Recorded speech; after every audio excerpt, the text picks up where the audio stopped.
Hey guys, Ian Higton from Platform32 here, and today I'm bringing you another book review. This time it's not a Brady Games guidebook, this time it's a book called Speccy Nation by Dan Whitehead. And this is a book all about the crazy, weird and wonderful games that old school gamers like me might remember from the days of the ZX Spectrum. I had a ZX Spectrum Plus 3, it was my first gaming computer, and I wasted so much time playing it. And this book really is kind of like a really cool little book taking a look at all the weird and wonderful games that the Spectrum had, because it was an age of gaming where everything was coded in bedrooms and everything was a little bit weird and experimental, and some of the games that came out in those times would never be made today. They were just bonkers. But I loved the Spectrum. I played it so much, and yeah, this book, I just love it. I think it's amazing. And so I'm going to show you inside, show you what you're going to get, and then at the end of this review I'm going to give you guys a chance to win one of these 5 copies, and they're signed by Dan as well, so a great competition there, especially if you're an old school gamer, to win a signed copy of Speccy Nation. So anyway, let's have a look inside, and I'll take you through the book and see what kind of treats there are. Okay, here we go, we're going down. Okay, so I think it's best, as usual, to start with the front cover. It's a nice kind of art gallery vibe with a picture of Minor Willie framed in an art gallery. It's called Speccy Nation, a tribute to the golden age of British gaming. And I love the fact that all the fonts on here are kind of classic Spectrum fonts. On the back, we've got some quick blurb. It includes a foreword by Your Sinclair's Phil Snouty South. Your Sinclair was one of my favourite gaming magazines of the time, and still kind of probably is one of my favourite gaming magazines ever. And no one's ever really done anything quite like Your Sinclair since those days. Anyway, 30 years ago, a little computer with rubber keys and a handful of colours and squawking sound books changed the world. The ZX Spectrum inspired a generation not only to play games but to create them. Free from the pressure of today's global markets and blockbuster budgets, eager young coders gathered in bedrooms and offices above shops to see what these computer games could do. The result was a flood of games with a unique British flavour that has never been equalled. The British game industry would go on to create such hits as Tomb Raider and Grand Theft Auto. Our innovation and imagination are the envy of the world. Our programme is the most sought-after talent and the fastest-growing entertainment medium in history. And it all started here. Welcome to the Speccy Nation. Yes, the Speccy Nation. It's all about those crazy games that were built by nerds in their bedrooms in the olden days, when games weren't made by a million people, big budget companies. They were just made by 1 or 2 kids, like the Dizzy games, some of my favourite games, made by 2 twin brothers in their bedrooms. And because of that, because of the freedom that these games were given, they weren't tied down to anything. Some of these games were crazy, and you'd never see them nowadays made. And there's a whole chapter in this book about games that you wouldn't see made anymore, which I'll take you through in a bit. Each book here is signed by Dan, so Dan Whitehead has signed every book here. I've got 5 to give away, so stick with me till the end of the review, and I'll ask you a question, and then you can stand a chance to win a signed copy of this book, and you well should want to, because it's awesome. I love the fact that there's loads of Spectrum in jokes. Here you go. Go 205, go 209, go 2017. These are all kind of like Speccy code, basically. Speccy programming code in BASIC. And it's basically like a rundown of 50 games which have kind of defined the Spectrum's generation. So Somewhere Over the Rubber is a foreword by Your Sinclair Snouty.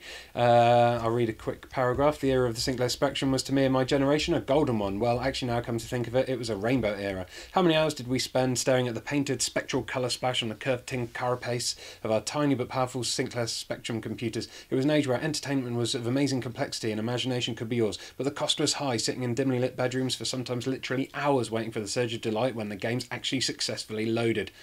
So yeah, anyone who is an old school gamer like me will remember loading tapes, games from tape, and having to watch them load, and there'd be this horrible like noise. I can't what a horrible way to demonstrate it, but yes, this is really an awesome trip down memory lane, this book.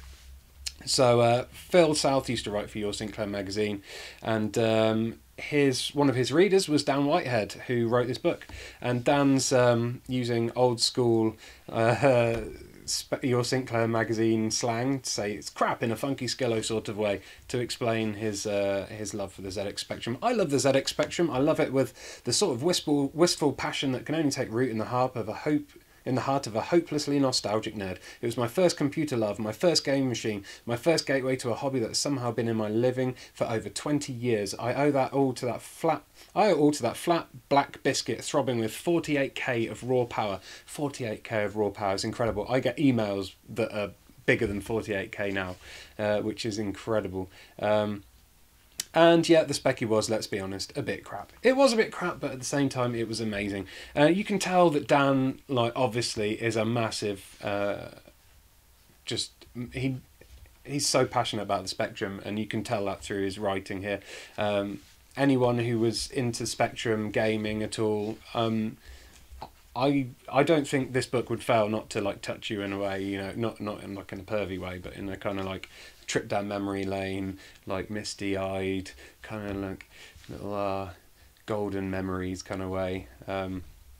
Most of the games in this book I've either played or know about. This first chapter, the classics.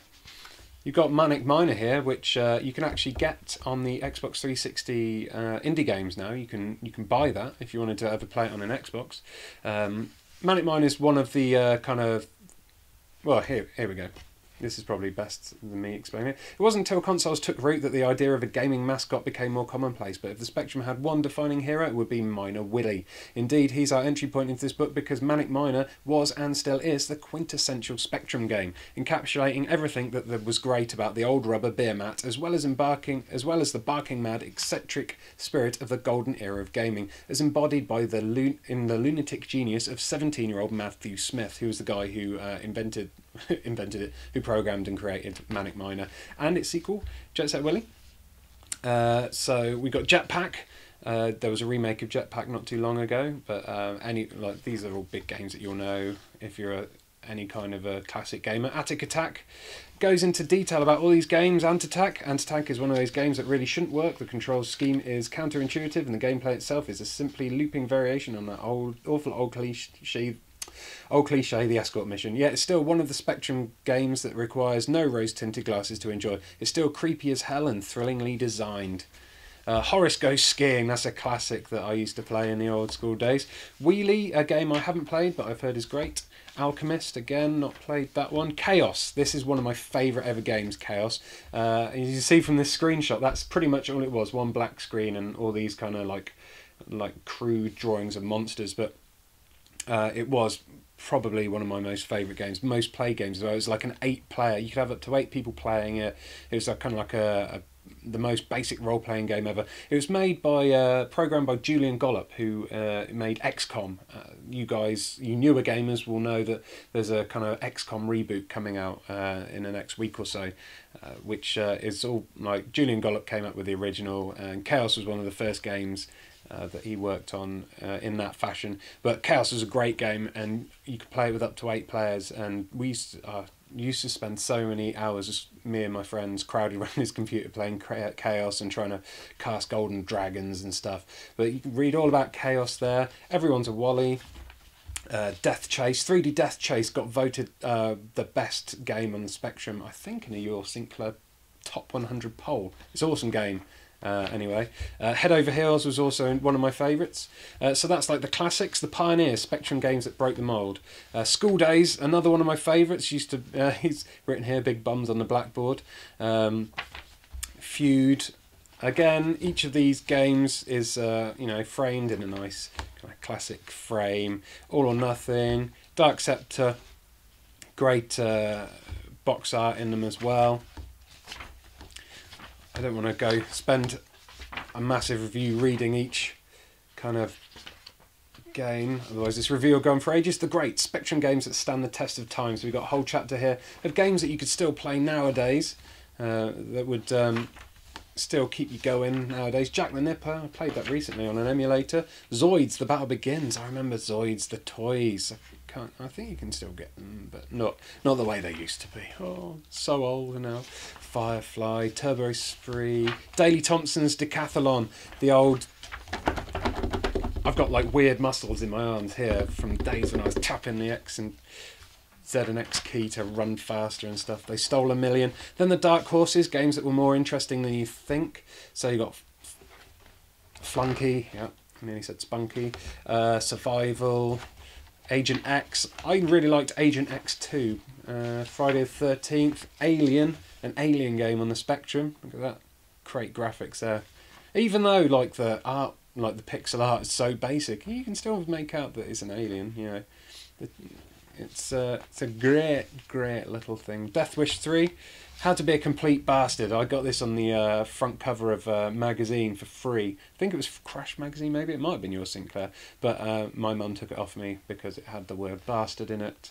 And she thought it was a bit too rude. So, yes.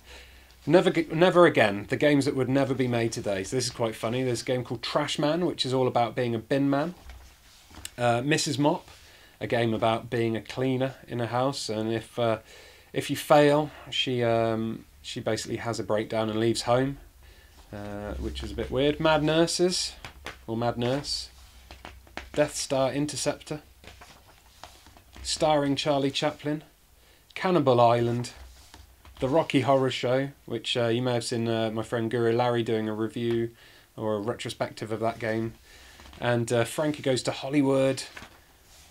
And Give My Regards to Broad Street, I think it's the last game, yeah, the last game here, and probably one of the weirdest. It's a game based on Paul McCartney's theatre show, Give My Regards to Broad Street, basically. Not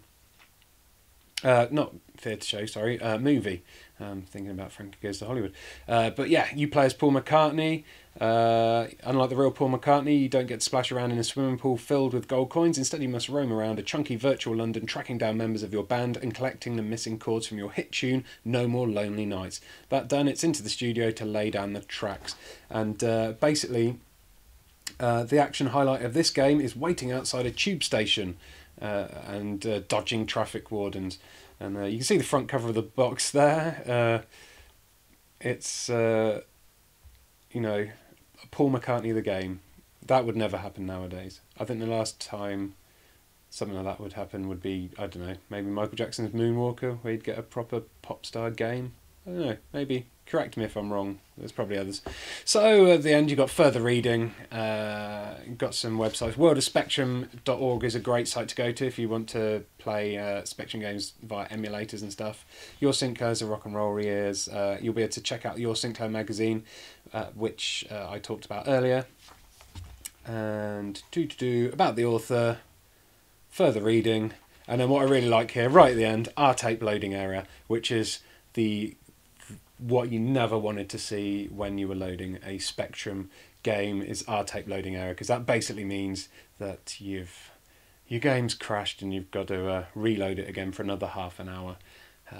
So yeah, lovely Spectrum in joke to end with.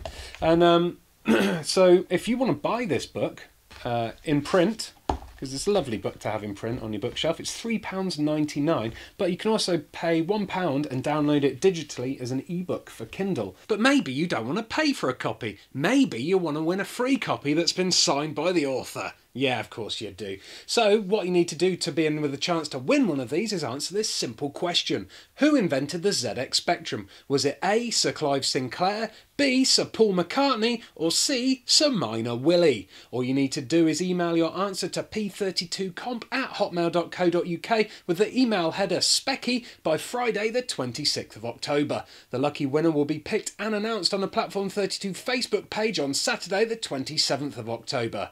Good luck, Feasers!